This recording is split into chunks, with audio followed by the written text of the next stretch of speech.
The corner, the corner, the corner.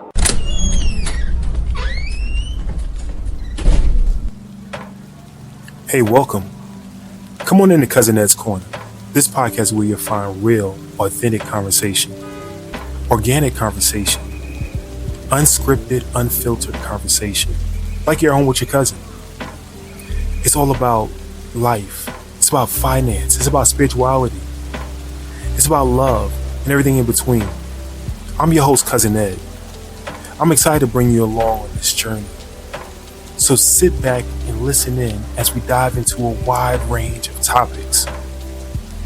I have some diverse guests coming on with an array of thoughts and opinions. My goal is to create a space all for us to connect and communicate. It's not really about me. It's about the community as a whole. Let's enjoy it. Let's sit back. Let's think about our past. Let's move into our future. It's about the corner, the corner, the corner.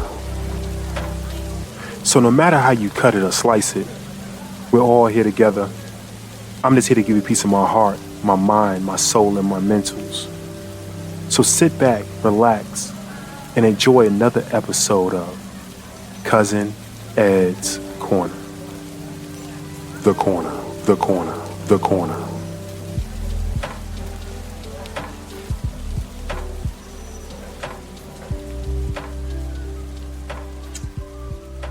Yes, sir. Yes, ma'am. Yes, ma'am. Yes, sir. What's going on, fam? It's your boy, Cousin Ed. We're back.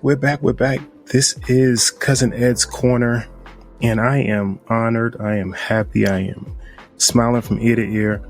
I got a friend of the show, a family member of the show, a queen of the show, a sister of the show. She got so many titles, but I definitely stay with the friend. She has changed my life. I don't know if she knows this, but she changed my life after the last time we recorded, and I was waiting to have her back.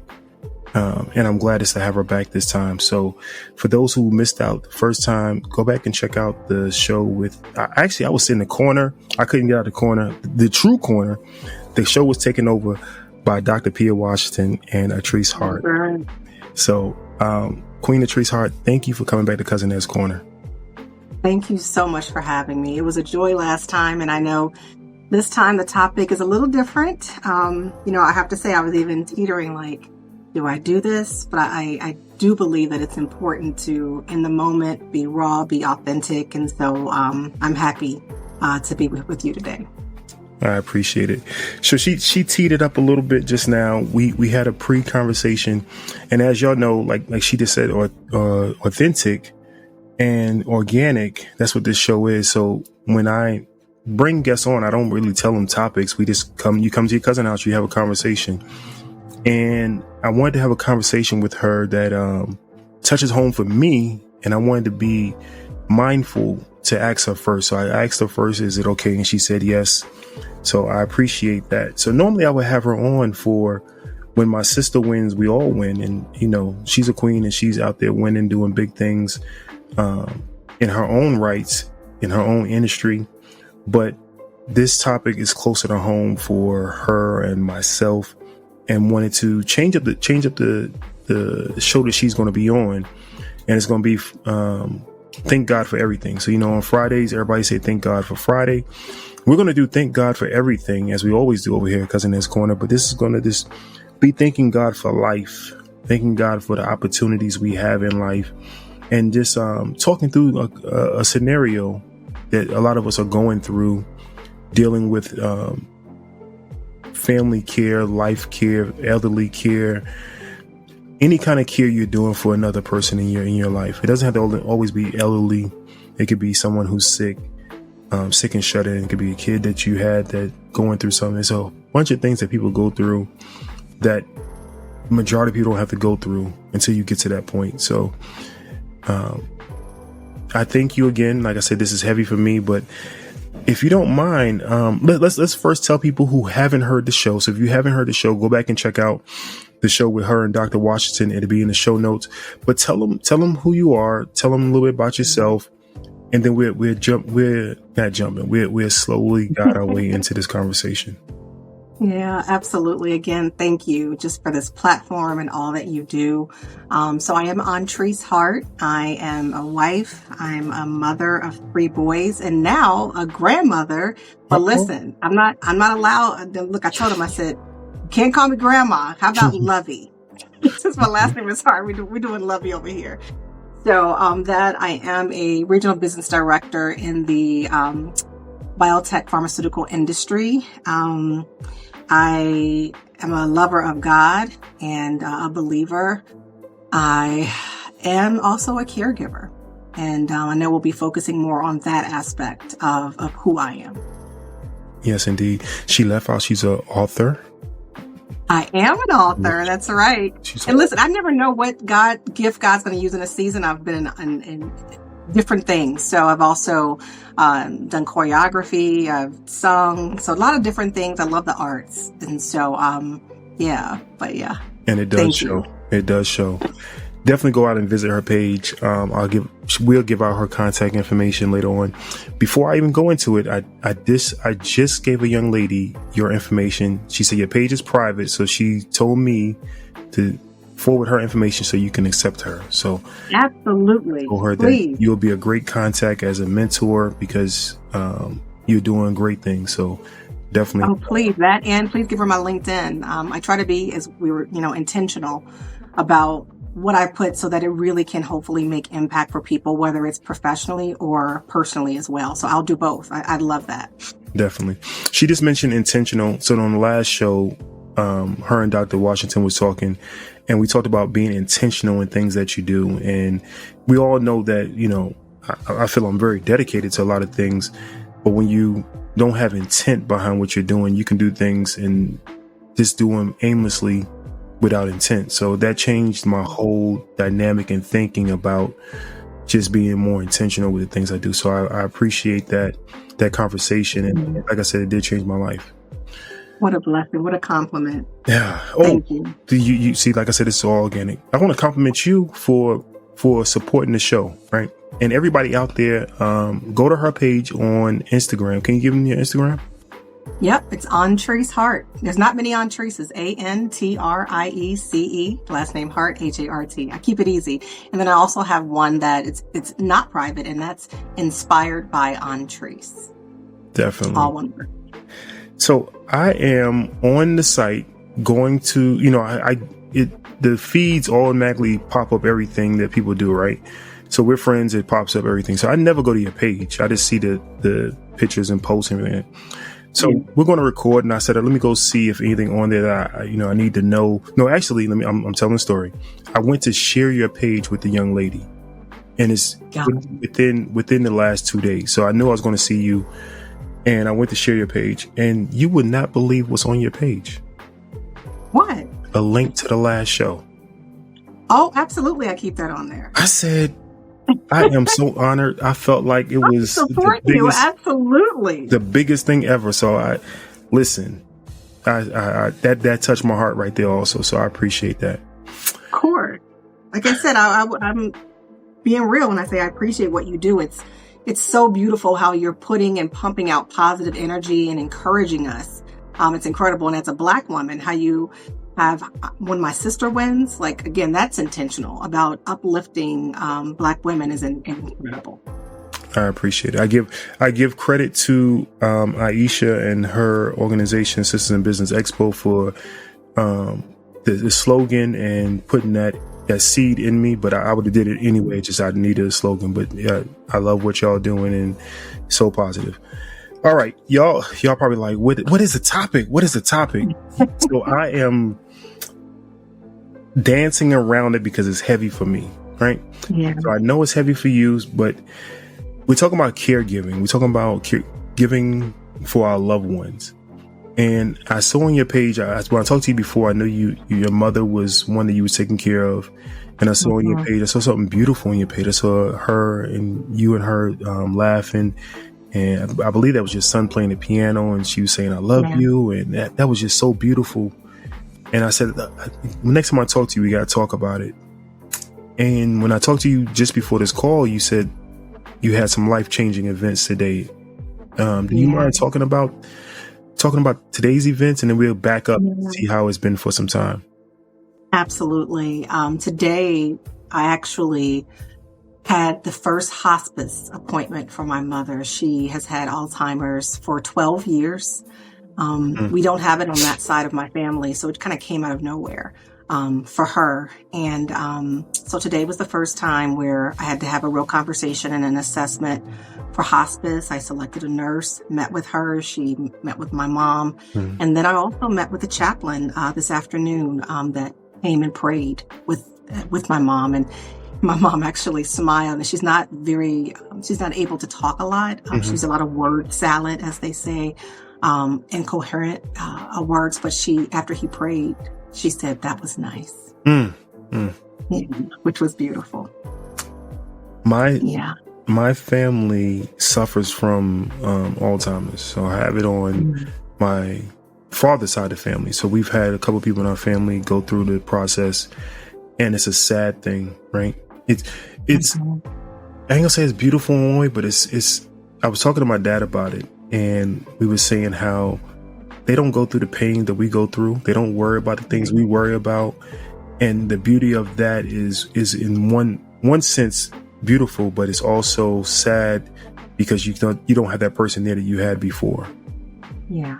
They call it the longest goodbye because, again, 12 years is a long time. My mom was diagnosed when she was 65. Young. So that's early onset, right? And then for her to be where she is now is incredible. But you just mentioned too about them and how they have a different mindset. We actually discontinued her blood pressure medicine because her blood pressure is now more controlled because she's stress-free. She lives in a world where she doesn't have the same stresses. Yes. And I never thought about that connection between Alzheimer's patients and the lack of stress because they just don't have those things that happen.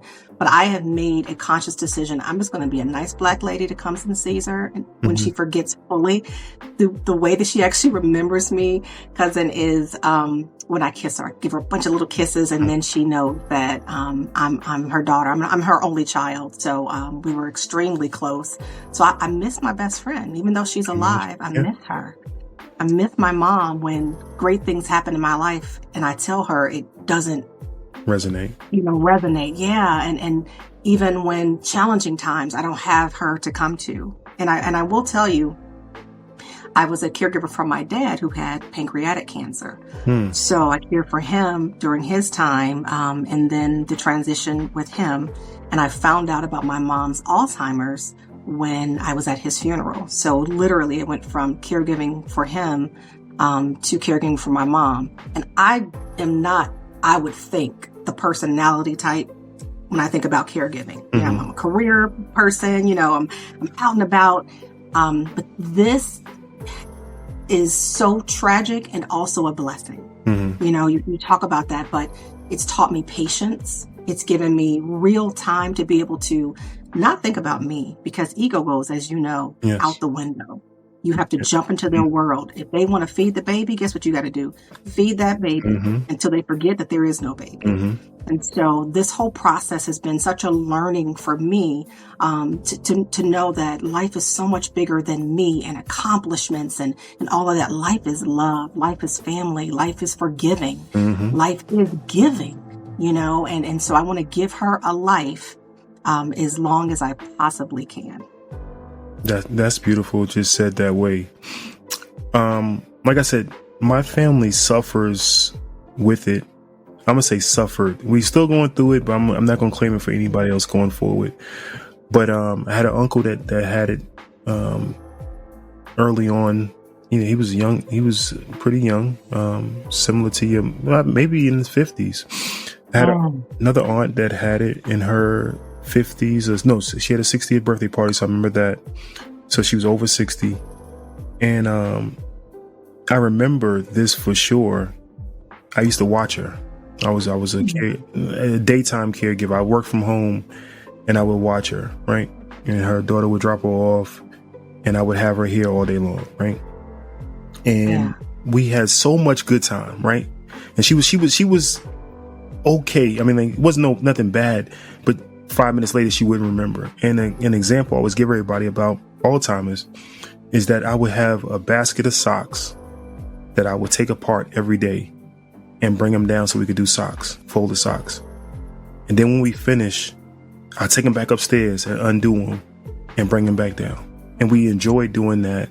And one thing about, she loves stories. We'll watch stories all day long, watch the same one we watched yesterday.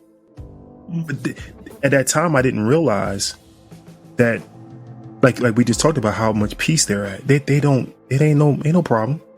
I'll do the socks. Ain't no problem. Let's watch the same Steve Harvey. I'm going through it again right now with another aunt, and seeing it the second time, I'm able to process a little better and understand that they are at peace. And the main thing, you would not want somebody to suffer through cancer. You would not want somebody to suffer through accidents and everything else. You hate losing them, but like you said, she's at joy. She's at peace. This is a terrible, terrible disease. To rob time from families, from them, is a terrible disease. Yeah. And like you said, when I was caring for my dad, he's losing his physical body. Mm-hmm. And for my mom, she's losing her mind. Mm-hmm. And you can't say one is worse than the other, but this feels even longer and it's more challenging because they're right in front of you. And mm-hmm. for my mom specifically, it's been for such a long time, but I think it's beautiful that you spent that quality time with your aunt. Even though it's with the socks, you get quality time, which is so important. My mom's birthday was a couple weeks ago on March 3rd. And, we really tried to give her a real birthday. Mm-hmm. Like we made sure that I got her hair done. Mm-hmm. I got her hair did. Mm-hmm. In the morning we went to church, so she had to have communion. In the evening, she loves jazz. We took her to a jazz club. So we're really trying our best to continue that life. And like you mentioned about your family members, usually people specifically with Alzheimer's, the disease actually starts in the brain 20 years prior. Mm-hmm. So we may not see symptoms for a while, but when we start noticing those patterns of changes, a lot of times there's denial. This has also taught me a lot of grace. Mm-hmm. My grandmother on my father's side had Alzheimer's, and I remember I was in middle and high school. And when she got to a certain point, I didn't want to talk to her because I couldn't fathom her not remembering me. I didn't have the capacity at that time, mm-hmm. to deal with that. So now when people are not here for my mom, and family members have not come to visit her, I have to give them grace and understand everyone deals with this. She has a family member that wants to try to pray it away. She has family members that almost ignore it or say, oh yeah, I'm coming, or I want to do this, but it never falls through. So this has also taught me grace, for others, because everyone handles this differently. But when it's for me and it's in my face, I see it not only as a responsibility, but my God, I see it as a gift to be able to give back to this woman who has blessed me with so much. It is definitely, I say humbling. It's very humbling to be able to be that person for them. I know it's difficult. I'm not sure if your mom went through it so far as, you would know better, and my cousins and other people would know better. The angry stage, dealing with going through having to deal with them being angry, and it's a rage. It depends, because different people respond differently. Mm-hmm. Because as beautiful as loving for someone you want to love, care for, it is, oh my goodness, this is equally frustrating. Especially when you have people you're caring for that are combative. That's what I'm saying. I was talking about on their side. I was talking about on their side being combative. Yeah, that's what I mean. Yeah. You're 100% right. So my mom, she always thought someone was stealing from her for a while. Mm-hmm. And so what I had to learn to do is the best advice I got was from Alzheimer's Association. I used to sit in my car and cry because I was like, I don't understand. Like, this doesn't even make sense. If you're not arguing with that person, you're arguing with Alzheimer's. You can't argue with that disease. So I had to learn that if she feels someone stealing with her, I said, well, you know what? I had to support even the lie. So I would say, somebody said, I got your back. Let's go find them. What are you missing? My car. Let's go find your car. Then she have an advocate in me that's helping her instead of me saying, your car is sitting right here, or you don't even have a car.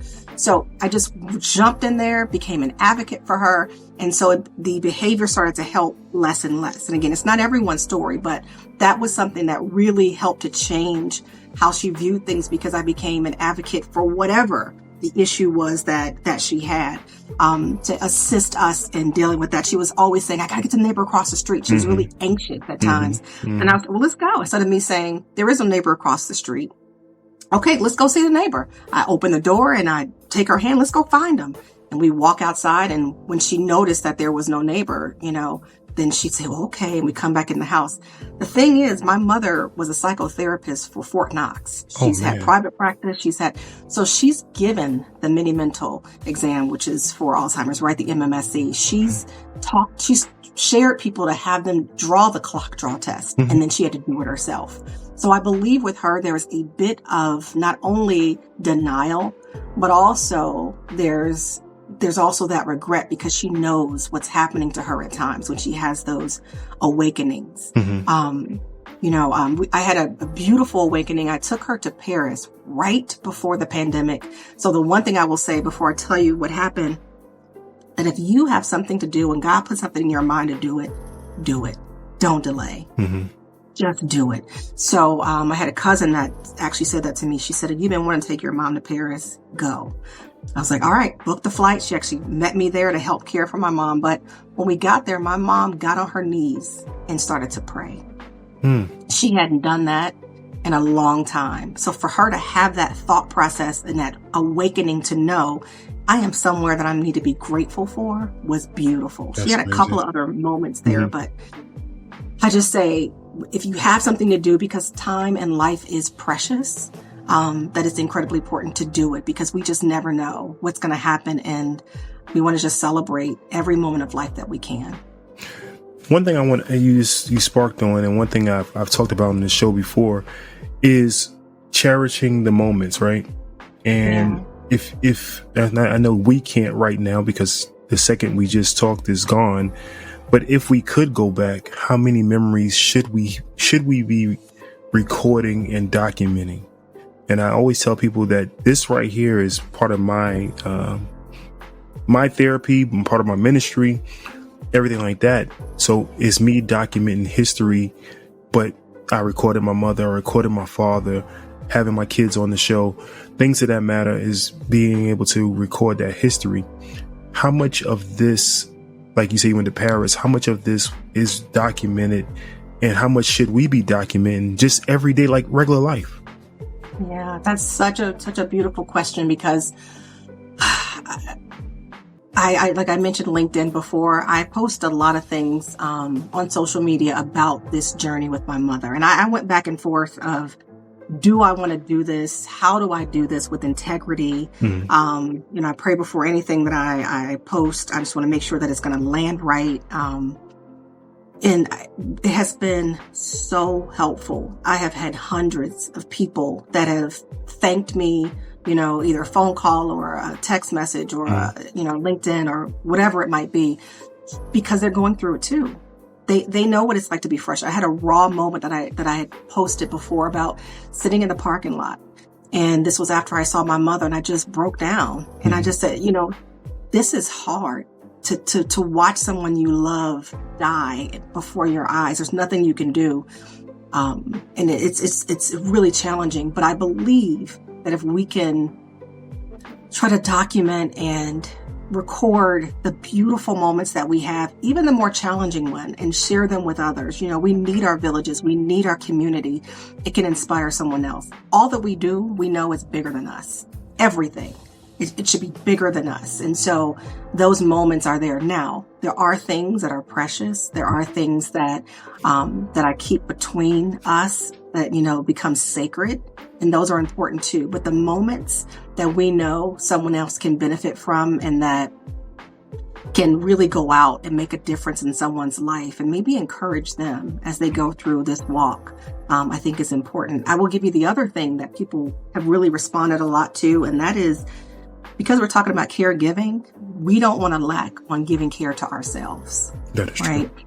And so stepping away, when anyone tells me that they're a caregiver, the first thing I say is, how are you caring for yourself? And most people are like, what?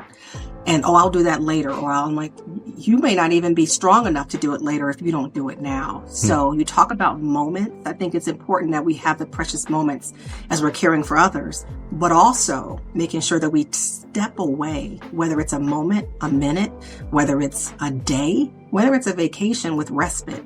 I think it's so important. And we all have a village, whether it is a village that we've been blessed with in our families, friends, or one that we pay for. Because sometimes you have to use, you got to use Alzheimer's Association or, whatever the external resources are, daycare or, having someone come, whatever you need. But I think that's another part of documenting the journey that has been helpful. It's not only showing what we're going through, but also how are we caring for ourselves through this all.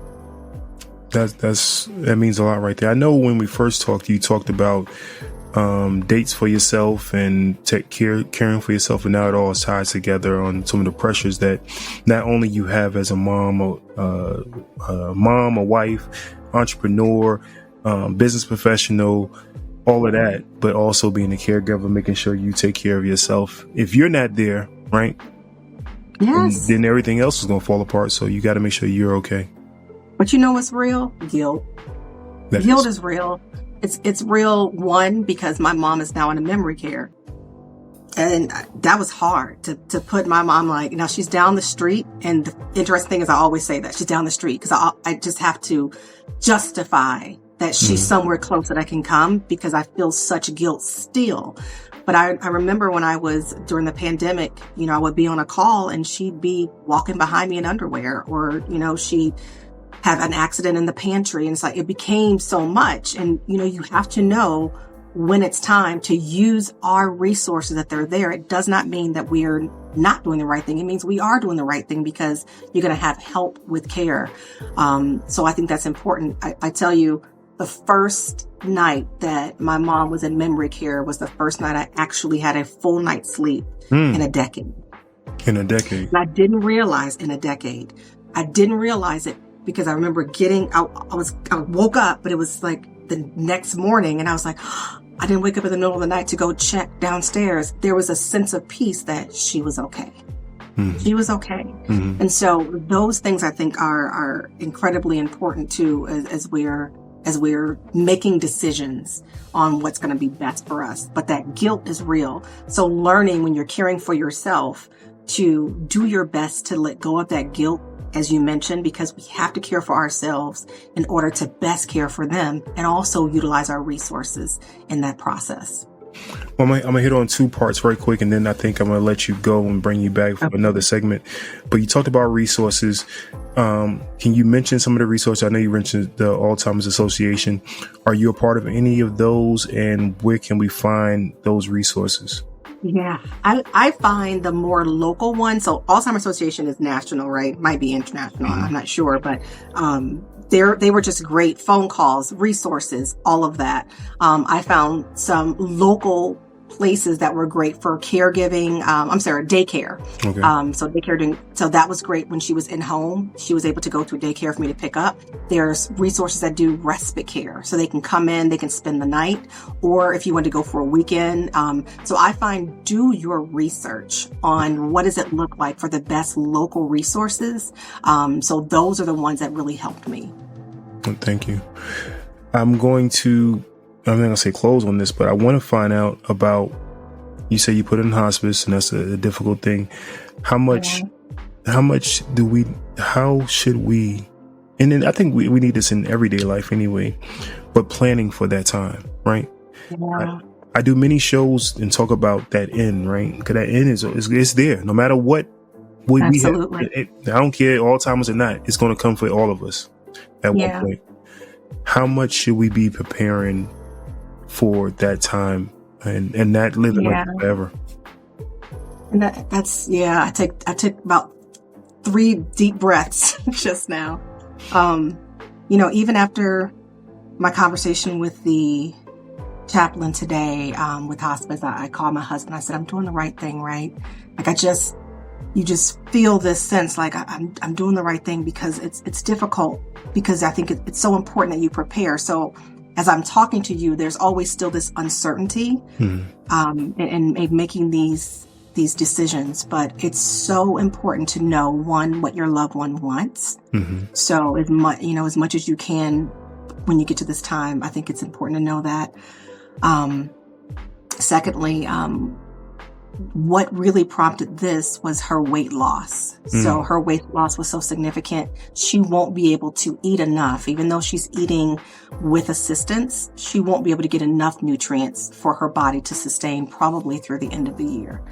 So I had to first get my heart and mind together. I had to tell certain people in segments. I didn't tell everybody at the same time. I think to your point, yes, I think it's important you prepare yourself for that, understanding it's going to happen, but knowing that it won't be easy. But use your resources, use your village, and use things like hospice when you get there, because once you're there, it's all about comfort. It's all about making sure that they make the best transition possible. And our job as caregivers is to give them the best life until they transition into the next one. I can't say no more. Yeah. All we can do I'm praying for you. It's not easy. And thank you for even sharing your journey as well. And I'm here for you always. I appreciate it. And I'm nowhere near where you are, my cousins are, and other people, but we all, I want everybody listening, we all could be there one day. And I appreciate you sharing your story. And we're praying for you. We're praying for all the families out here that's going through it. It is difficult. And if you have not seen it, if you have not touched it, if you have not felt it, it is real. So one thing I do always say on the show, go visit somebody. Go to a home and visit somebody. Just go sit there. If you have a talent, go play the piano for them. You go do a crossword puzzle with them. I go into them. She's in a memory care. My aunt's in a memory care center now. I go there and I joke around with some of the people there. Last time there, I had a man come sit next to me. I don't know who his man is, but I didn't, it's all in love. So I challenge each of you to be selfless and go there, because you don't know what you may bring that day to the atmosphere. It means a lot to them, because some of them don't have giving our talent. Yeah. It's giving our essence. It's giving our talents, our presence. I remember I was sharing with you, I did choreography with my dance ministry. We would go into some of these homes. Didn't anticipate that my mom would be in one day. But just going in there and just seeing the light, just seeing their eyes bright up. It's something beautiful. So my boys go in, you mentioned earlier, they play the piano for them. They sang. So it's so important. I love that you're saying that. Use our gifts to be a blessing to others. Don't be selfless. Don't be selfish. Be selfless. So that's right. My sister, my queen, my friend. Yeah. This is heavy, but I appreciate you coming. Anyone out there want to reach you? How can they reach you? Yeah, I would say either LinkedIn or any of my social pages. And because not too many Antriece, there are some. You'll see Antriece Hart, ANTRIECE Hart. And I would love to connect. And if I can encourage any of you, I am so happy to do so. And I hope some of the words today have done that. Definitely appreciate it. Listen, guys, 762-333-2032. That's 762-333-2032. Definitely leave a text message or voicemail on that line, or you can go over to cousinedscorner.com. That's cousinedscorner.com. Leave a voicemail. Go to the top of the page, hit leave voicemail, and I will definitely share it with her. And once again, you can go to any social media platform out there and find me and her, Cousin Ed's Corner. And as I do this, I don't want to not do it. I want to pray for each of you, as we always do. May you know that God's walking with you. He's beside you. He is your friend. He is your companion. No matter when you turn left or right, he's always there with you. You can always turn to him. God is behind you. God is cleaning up all your transgressions. God is taking care of anything in your past. You don't have to worry about it. Don't hold it over yourself. God is above you. He is your protector. Think about him as your umbrella. All the weight of the world that's coming down on you, he is taking care of it. Even when a little bit of pressure may come, he is totally holding it up. So don't let anything give you too much pressure. God is walking in front of you, clearing a path. Things that may come in front of you that's hurt, harm, or danger. He's setting it straight lines for you to decide which way you want to go. So he already knows which way you're going to go, but you have a decision to make, and it always comes back to him. So you always can come back to him. God is beneath us. God wants us to humble ourselves. God wants us to get down on our hands and knees and pray to him, thanking him, knowing that he is the Almighty. Lay your face on the ground. Just say, thank you, God. I couldn't do this without you, God. I give myself to you, God. In Jesus' name we pray. Amen. Amen. Thank you. What a beautiful prayer. All right, family. Love y'all. Peace. Oh, God bless. Hey there, it's Antriece Hart, and I'm hoping you stop by Cousin Ed's Corner. We're waiting for you for this amazing conversation. Come join us. Thank you for listening to Cousin Ed's Corner. This is Antriece Hart, and you've been listening to Cousin Ed's Corner.